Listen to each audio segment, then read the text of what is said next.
Welcome to our Tron Ares deep dive and review. And for those new to our channel, we focus on why movies become what they are. So we cover the making of the movie and what specifically led to the final product becoming what it was before we go into our review. And this vid will be no different. So let's dive in. Tron Ares was nothing more than an appropriation of the script Tron Legacy director Joseph Kosinski and screenwriters Adam Horowitz, Edward Kitsis, and David DeGuilo had ready to shoot in 2015. We know this because Kosinski specifically stated Tron 3 would have Cora and Sam in the real world running ENCOM, while Edward Dillinger became the major baddie after being estranged from ENCOM. Meanwhile, the computer world was invading the real world, and the digital nemesis of Cora and Sam was named Ares. And these digital beings only had a short time to be in the real world. Bruce Boxleitner would be right there beside Sam and Cora, while Kevin Flynn was also expected to return, because the writers stated that life and death in the digital realm will be explored in the sequel. The film was to be called Tron Ascension, and according to Kosinski, the first act was in the real world, the second act in multiple worlds within Tron, and the third act was in the real world. Kosinski also said the hook lay in Wild's Cora, the first digital human hybrid. There's also a really interesting character study in Cora and a stranger in a strange land trying to figure out where she belongs, having lived in the real world for a few years. And where does she fit in? He would also state that in Cora's DNA, being the first digital human hybrid allowed objects from inside the grid to exist in the real world, and she can make them permanent. According to screenwriter David DeGuilo, the film was on the verge of principal photography. We were actually this close to filming. We were in heavy prep at this time, and the guys were scouting over in Shanghai when Disney purchased Lucasfilm. So that just sucked the air out of the room because the biggest franchise in Hollywood was going to take their attention. It was a tough blow for us. Joseph Kosinski would go on to direct even bigger films than Tron Legacy, like Oblivion with Tom Cruise, Top Gun Maverick, and F1. Kosinski was more blunt about the movie. I got so close. I really tried. I got close in 2015, and Disney pulled the plug on it. I hadn't built anything, but I had the whole movie storyboarded and written. I was really excited because it was inverting the idea. It was taking all that stuff coming into our world, and it was about the blending of the two. So what stopped the making of Tron 3 with a very fine and talented director, the producer of Tron Legacy, who would become president of Walt Disney Studios production from 2010 to 2024, and the entire returning cast that respected the continuity of all existing Tron films? Well, the problem was twofold. First was the loss of $825 million on just 4 films spanning 5 years. These films were Mars Needs Moms, John Carter, The Lone Ranger, and Tomorrowland, and that doesn't include any other losses that Disney had those years. Quite frankly, Disney seemed to fear risky adventures, and to give Disney some credit, Tron honestly wasn't blockbuster material. The first Tron didn't do well, even though it made a profit, and considering the expensive marketing and $170 million budget they put into Tron Legacy, it barely made $400 million worldwide at the box office. So, Disney changed their whole approach to how they made entertainment around 2015. With Disney now owning Star Wars and Marvel, they would sink their main investments into those franchises, counting on name recognition to bring them bank. They would not go into other risky franchises, and instead would change their whole focus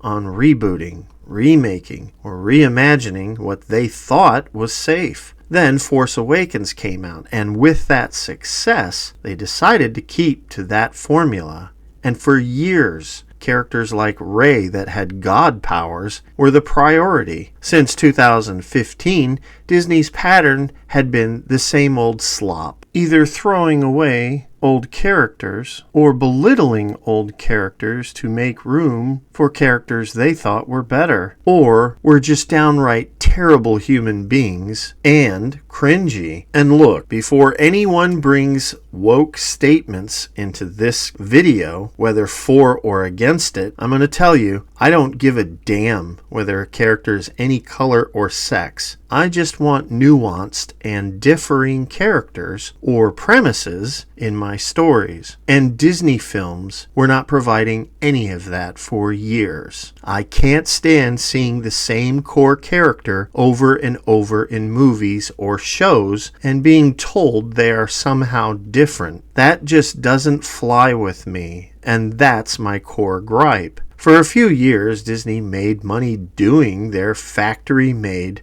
cookie-cutter films, but as time went by, people got wise to their creatively bankrupt approach and manipulative ways. When that happened, Disney began losing way more money than they did when they axed Tron Ascension. This brings us full circle to Tron Ares. After Star Wars fell completely into sludge due to poor management, lack of creativity, total disrespect for continuity or fans, Lucasfilm was put on a leash. After the complete embarrassment of Rise of Skywalker, the studio was pretty much barred from theatrical releases. Then, before projects were locked, the studio would rush out announcements desperately to make investors feel like everything was fine. Most of the shows were just disconnected from what true Star Wars was, and had so many lazy moments, and stuck to repetitive Disney story patterns. To shield themselves from their reckless divisiveness, they attacked their own fan base. And by 2023, they had lost a huge amount of their viewers. And older fans with money and families were walking away from their beloved franchises. So Disney had to do something. They needed a new franchise. Sure, they tried with Willow and failed. Indiana Jones and failed. They tried to ruin Pirates of the Caribbean by replacing Jack Sparrow with someone else, but then that backfired. But that doesn't mean they're not going to stop trying. They tried to make the popular Wrinkle in Time franchise, but because they kept to patterns, they screwed that up too. And I haven't even touched the disdain the company has received for its live-action remakes or outright not family-friendly content with very terrible messages inside them. So in an effort to deal with this, they began pushing a third Tron. And this brings us to Jared Leto. One of the things we didn't mention in our Tron Legacy videos was that Jared Leto was a fan of Tron. Genuinely, he was. And he tried out for a part in Tron Legacy, but failed to get that honor. Leto kept in touch with Kaczynski, and in 2014 he won the Academy Award, and it made sense to entice Disney by noting that Leto was interested in playing Ares in the new script, but Disney didn't bite. Instead, they assigned producer Brigham Taylor as a film producer who was responsible for Tomorrowland, the Jungle Book remake, and the upcoming Pirates of the Caribbean, Dead Men Tell No Tales, to look at the franchise. And it was little more than a discussion. In fact, around this time, Tron Legacy director Joseph Kosinski stated Tron 3 was basically in cryogenic freeze rather than canceled. Then, Kosinski left the project after 5 years of trying to make it happen. Leto was still there and tried to encourage the movie to go forward. But then, Leto landed 2 huge roles that gave him some clout in Hollywood.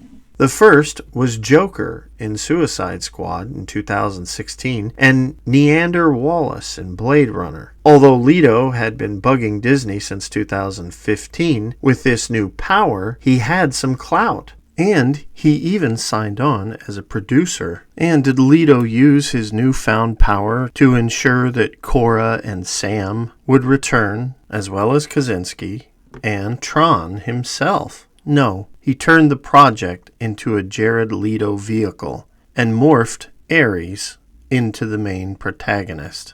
and in 2020, Garth Davis, who made Lion and the Mary Magdalene, was hired to direct. Writing the project was Jack Thorne, and there was also Jesse Wigatow, who had been attached to Tron 3 all the way back in December 2014, and was one of the last writers to work on the film with Kaczynski, but he was forced to rewrite his work as a soft reboot. It was clear they were adapting Tron Ascension, because even producer Justin Springer would later confess about the situation. Oh, well, now we really kind of have to cross-check here to make sure we're not just copying everything. The film sat for a few years, as things seemed to get better with Mandalorian and Star Wars, but then failed right after that. Finally, in January 2023, Garth Davis was out as director, and Joaquin Roning took over. Joaquin fit Disney's expectation of films well. He made a villain a victim in Maleficent, Mistress of Evil. And then he made another Disney-oppressed victim story, which was a common trope for Disney at this time, called The Young Woman in the Sea. But by June 2023, casting began, and the lineup included bad guy Evan Peters to play Dillinger's grandson. But Cillian Murphy was replaced by Gillian Anderson. Greta Lee replaced Sam Flynn. Jodie Turner-Smith. So my character, she's a powerful leader. She's a powerful leader. Yes. In a very woman-centered world. Oh dear. Was here to play Reva. The baddie of this film. By 2021, it was too late to get Daft Punk. As a group, they separated. Instead, they went after Trent Reznor and Atticus Ross from Nine Inch Nails to do the score. Disney kept things quiet during filming, and then the trailers hit, and with them, questions like, where is Sam and Cora? But the answer was this new Tron was a soft reboot, and then the internet naysayers and worshippers played their part debating the film. After all, any exposure was good exposure for marketing. Like most pre-release interviews, there was little substance. The interviewers often asked softball questions that were clearly planned out before the interview. How hard did you study Tom Cruise and all of his running to try to mimic looking cool running? I Googled, that's like the first thing that I did when I found out I had to do this. I literally Googled Tom Cruise running. Oh, these are typical Disney interviewers. I so long for sincerity from media in Hollywood. It's very frustrating. And now that there was a wound in Tron Ares because the main cast wasn't returning, the filmmakers had no idea how to connect or heal that wound with fans, because the director did what seems to be a trend of Disney staff by twisting the reality of what happened on his project when he spoke about casting. These things are not only creative choices. Sometimes actors don't want to be in it anymore. There are different ways of looking at that, but I think this story fell into a place where we felt that we didn't need the old characters to be front and center. This is absolutely false, as Wild, Hedlund, Boxleitner, and Bridges were all lined up for Tron Ascension, as well as Kaczynski to direct. And don't take my word for it, take it from the performers. I think it's an interesting concept. I'm fascinated by all the discussions of AI, and especially today and now, with virtual reality becoming something that's like a personal device. I think it's time to tell this story. Garrett Hedlund said this on October 12th, 2015. The script was really getting to a place to where everybody was getting really excited. The common comment was, this one's going to blow Legacy out of the water. I was really excited for that. He even went on to say, Joe was going to come back on and direct, and everybody's super excited. And who knows? Maybe there'll be a time and place for it. Maybe it will be resembling to the space that was in between from the 1982 version. Or maybe I'm going to be the Jeff Bridges in the next one, and our press junkets will be talking about how it's been 30 years since I've been in that suit. Then there was Bruce Boxleitner, who was clear as crystal. I mean, right after Legacy, we were going to go again. We had, everybody was cast for 2 movies. And there was already a script in the works to go, and we would have probably about 8 or 9 years ago had done the 3rd version. As for director Joseph Kosinski, he tried no less than 5 years trying to make Tron Ascension. The guy honestly had to move on to other things. The truth is, what Tron Ares director Joachim Roning should have said was, yeah, we shoved their characters aside for Jared Leto, and we cannibalized their past script to do it. They shouldn't be offended. They should be happy with a cameo. But they saw that we were pissing all over their legacy and said no. Or we just didn't care to include them at all, like Bruce Boxleitner, even though our film is called Tron. And this is exactly what Boxleitner said about it. I'm done with it. I've moved on. I hate to say that, but it's been too up and down for me. To have a Tron sequel without the iconic Tron all feels rather wrong.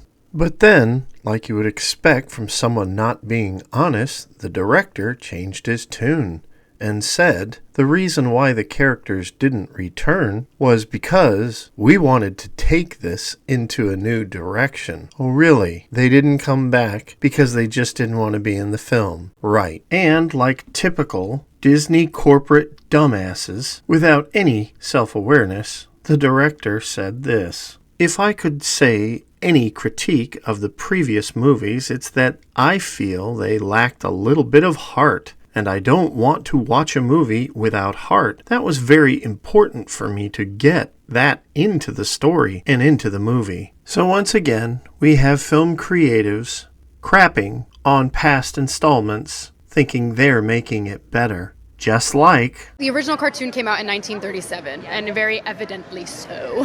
There is a big focus on her love story with a guy who literally stalks her. Yeah. Weird. Do you think Tony Stark would be Tony Stark if he wasn't a billionaire? Tony Stark was able to build this in a cave with a bunch of scrap. Because I feel like Star Wars is very like patriarchal, so it was kind of cool to have like this sort of woman-centered figure. What the hell are you doing? Somebody has to save our skins. Into the garbage, fly boy. I often wonder if Disney does this on purpose for some reason, and I think the answer is yes, because it's happening way too much. Though I'm going to defend Tron Legacy, because it has 100% heart, and is a lot deeper than the director of Tron Ares understands. It's about a son and his father coming to terms with their losses and the sacrifice people with responsibilities endure for those they love and for their legacies. Not to mention the depth of Clue and Korra, which we will go in our Tron Legacy coverage. And finally, for the last gut punch, the Tron Ares promotion in France, instead of promoting their movie, they had a fashion shoot, looking vain and cringy, with Jodie Turner-Smith wearing computer part dress, Leto not knowing how to button up his shirt. It was more about promoting themselves than the film. Who are they appealing to here? Oh, just folks interested in visuals or vanity, not story or Tron itself. Right. So now that we've established the ugly sordid history behind Tron Ares, and the director's lack of understanding basic themes in past films, how did he do with his own film? Well, let's take a look at the characters. First up is super baddie Julian Dillinger, played by Evan Peters, grandson of Ed Dillinger and son to Cillian Murphy, Ed Dillinger Jr. He's a stereotype, selfish, and insecure man who wants to get his company ahead. And he'll do anything to do it, even order the death of somebody. So he's going to hack into Encom and steal it from a brilliant, virtuous person who is infinitely better than him. His wise mother tells him not to hack Encom, but he predictably doesn't listen to her, just like any true Disney villain would do. His mother, played by Gillian Anderson, fears he will destroy the company his grandfather, started. Speaking of Eve, she is played by Greta Lee, and she saved Encom from another incompetent past character, Sam Flynn. Encom fell apart thanks to Sam, thus destroying another character to make room for a better replacement. In Disney's eyes, because writers can't be creative and make a place for new characters while respecting old ones because past icons need to be made examples of for whatever dumb reason. The frustrating thing about Eve is that it's painfully obvious where this character came from. She's a motorcyclist, like Sam, with a loss of a family member, seemingly making her way. Like Sam, a genius with computers. Like Sam, it's very obvious that Eve was an appropriation of Sam's original part in this film. Jared Leto plays the oppressed victim of our story, and this Disney trope is a little overused now. You might as well just call Tron Ares Captain Marvel Ares, or She-Hulk Ares, or Ironheart Ares, or Wendy Ares. So many gifts, but so much oppression. I could go on, but I won't, because the bottom line is, I just want nuance in my films, and Disney isn't capable of that. It must be one extreme or another, and it's tiring. Anyways, Leto is oppressed by the stupid, temperamental cardboard villain, and he needs to find his freedom, and the woman who has the key knowledge to do everything in this film. Because Eve has an idea where the permanent code is. When a program is brought into the world, it has a timer, and when it's up, they de-res from our world back to theirs. So if a program truly wants to be free in our world, they need a code to make them free. Then there is the cringy Jodie Turner-Smith as Riva. I mean Athena, who is also oppressed by a mean empire, company, and she lets her rage and overacting out because Disney killed her in The Acolyte. Because she has two tones, outrage and practice tolerance. Delete Ares and bring the user back to me. This character is an exact copy of Riva from the intellectually dishonest Obi-Wan Kenobi show. Jodie Turner-Smith was given no respect to make this character something more. She was allowed zero depth and only allowed one-dimensional expressions of thinking. Bottom line is, when you have a villain that just makes you roll your eyes in annoyance, that is not someone threatening, because the only thing you can think of is, when is this character going to be off screen? Because you know in real life, such a person would not be an intellectual threat because they have no control over their temperament. And that's the main cast. And how did our cast do playing these characters? The worst of the bunch was Jodie Turner-Smith. She just channeled anger through the film, and at the end we're supposed to feel sympathy for her, but it doesn't work. Evan Peters' character was also pretty much one note. And only at the end of the film did he show any range as the walls closed in on him, and the result of what he unleashed comes to his understanding. I know a lot of critics bashed Leto as channeling the Terminator, and there are others out there that simply despise this actor. But I'm looking at it from just this film's perspective, and I honestly don't think he's terrible, like many critics claim. He's fine as Ares, and so is Greta Lee. I don't think she commands the screen that much, but there is nothing outright faulty with what she did with what she had to work with. Now, in all honesty, because I like different points of view, I took two of my kids with me to this movie. My son, who is 17, and my daughter, who is older than that. We went to the Regal Cinemas in Bowling Green, and there were only 4 other people in the opening theater with us. My daughter was pretty much gaga for Evan Peters. She was pretty much drooling throughout the whole film, so she thinks his performance was perfect in every way. My son thought his character made sense because he had such tunnel vision to achieve the goals he wanted, and I can see how he can see that. They both tried to explain to me that Athena was just a program who only cared about following orders. We had a debate about it in the car home, but honestly, I just couldn't connect with their point of view on this, because if she only cared about her orders, she shouldn't have been angry all the time. She would have been emotionless about it. So I just don't like this character at all. They both suggested that perhaps I scrutinized films too much, and, they could be right.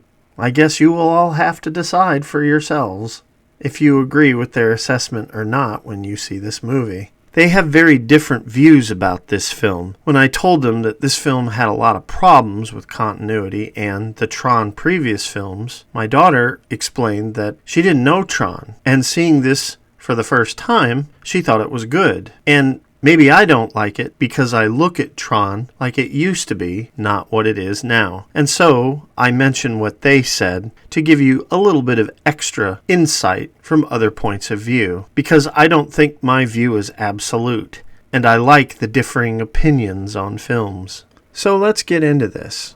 At the beginning of the film, we find Leto being trained over and over again until he's good enough to take the place of Master Control Program for the Dillinger system. His user, Ed Dillinger Jr., sends Ares and his team to steal the permanence code from ENCOM. They don't find the code, so they ask Ares to find Eve. Eve is hanging around with her typical stereotype sidekick that's always cracking wise jokes like he's in a Marvel movie. Oh, let me scratch that. Every Disney movie. Eventually, Eve is captured, and then she ends up on the Dillinger grid. While there, Dillinger intends to kill Eve and extract the code from her memory. But Ares has a change of heart. He rescues her, brings her back to the world as long as she'll make him permanent. Then, Athena goes psycho and hunts down Ares with Dillinger's blessings. Of course, Dillinger gets slapped by his mother for being a bad boy. Step aside, Poe. While at ENCOM, they send Ares into the classic Tron grid where he meets Kevin Flynn and tries to get the permanence code. Athena continues raging and eventually brings havoc to the entire city in order to get her code. After all is settled, it's clear Dillinger is the guilty party for all this mess. So when the police come calling, he escapes into his own system to avoid responsibility for his actions. When there, he finds a classic disc, and when he grabs it, it turns out to be his grandfather's master control program, and he inherits the costume his grandfather's program wore in the first film. Now, there's a ton of inconsistencies with this movie. The programs are set up as super soldiers who don't get tired and are like Terminators. He's biblically strong, lightning fast, and supremely intelligent. And yet, when Eve rides away on a motorcycle, look at how exhausted Jodie Turner-Smith looks. Lightning fast, huh? Then the programs are just one-note characters. Ares is the only one that seems to have an identity. But of course, Athena acts like the angriest person in the world, with no relenting of that attitude throughout the whole film. And guess what? Just like every Disney film would do, the villain is supposed to be sympathetic in the end, even though they have no qualms killing someone, and they think that's depth. When Flynn comes into the story, he's in the classic Tron grid, not the Legacy grid. How did he get there? We don't know. And he doesn't even ask about Korra or his son. It's baffling. And yet, at the end of the movie, they do exactly what a Disney film does. They set up the idea that Ares, who is now free, is going to go look for Korra. Let me translate that for you. Hey everyone, now that you've finished this movie, we might bring back something from the past. Aren't you excited? Member berries, baby. Come on, let's go. It's pathetic and repetitive, and I can't imagine critics saying this is a great movie. Now yeah, get some popcorn, watch some digital lights and stuff. It's nothing but a 2-hour distraction. But if you want it to be a movie that's good, fulfilling in multiple ways, this is not that movie. It can't be by design. Nobody put enough thought into it. And what's really terrible is that all the programs, when they're de-resed, are screaming and have expressions of pain, and yet that doesn't seem to bother them when they return. They never rebel. except Ares. And yet, when you go into the computer world of Tron and Tron Legacy, all programs are different. They have emotions, and oh yes, they panic. Remember this scene? Hey! Erase me! And the longer you watch Ares, the more you feel like Disney casted a director who doesn't understand story, because this film is all over the place. We needed a visionary director that understands both story and special effects. Speaking of special effects, visually, Tron Ares is spectacular. And you know what? It should be. It's a Tron movie. You should expect it. It looks visually amazing. The sets are great. And you know what? Alien Earth did the same. How did that work for that show? Even The Last Jedi looked wonderful. You should expect, with the budget this movie had, that it should look good. If you just want to go to this movie to see a big light spectacle, great, you'll enjoy it. If you want more, you probably won't like it. And the million-dollar question is, how is the soundtrack compared to Daft Punk? Well, it's fine. It works great. But I still prefer the Daft Punk version. There are critics out there that say they love this film because of the visuals and the music. And for them, that's enough. Grace Randolph even said, "You gotta choose to have a good time. And sometimes, though, it's impossible. But I'm happy to say that with the new Tron Ares movie, you can choose to have a good time. And the movie will allow that to happen." She says this as if people disappointed in this film were actively trying to choose not to have fun when seeing this film. This is the state of most common critics. I want to have fun during a film or show, and therefore it's good, regardless of anything. I'll just explain it away as I go. You know what? I'm not going to lower my standards. And on top of that, I believe continuity in sequels matters just as much as the visuals. Sure, they honor the first Tron, but they disregard much of Legacy. It is simply a vanity project for egos who think filmgoers are easily appeased by using visual sights and sounds to entice them.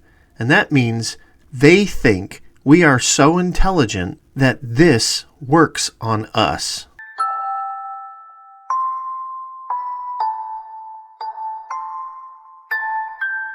Because if we were to be truly honest, this is the same as this. Because if story and character depth means little and is enough to make a movie good, then this is what most people want. And some of us just demand more. And since this works on babies, therefore this works on us. He vatored! Obviously, it does work on some, but if we collectively want more deep, meaningful films that are actually good and not cardboard corporatized films, we as a collective need to have higher standards. Truthfully, we have to demand more than this. Well, if you made it this far, I appreciate you. And I guess that's all I have to say about this one. For the next 2 weeks, our Tron Legacy coverage will continue, and then we'll go into Running Man. We'll see you then. And if you like what we're doing here, consider joining our Patreon. The link is in the description. For members, we have exclusive videos, like the making of our Running Man video. We plan to make new videos every couple months, just for Patreon. For premium members, you can see every Friday's video a week early, for those who just can't wait. If you like what you see here, click like and subscribe. Super thanks helps. So does sharing.